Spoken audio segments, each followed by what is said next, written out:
Iran menembakkan lebih dari 100 pesawat tak berawak atau drone ke wilayah Israel pada Jumat 13 Juni 2025 pagi waktu setempat. Serangan terjadi tidak lama setelah fasilitas nuklir Teheran diserang Israel. Juru bicara militer Israel, Evi Devrin, mengatakan drone yang diluncurkan Iran membutuhkan waktu beberapa jam untuk mencapai wilayahnya. Israel mendeteksi drone Iran telah melintasi langit Irak 1 jam yang lalu. Saat ini, jet tempur Angkatan Udara Israel mulai menembak jatuh sejumlah drone.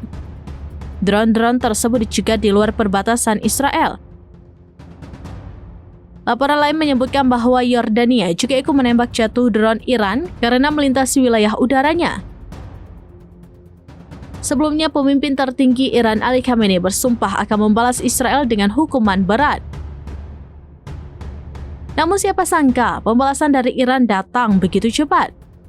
Serangan Israel hari ini telah menewaskan Komandan Garda Revolusi Jenderal Hossein Salami dan sejumlah ahli nuklir.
Download Tribun X sekarang, menghadirkan lokal menjadi Indonesia.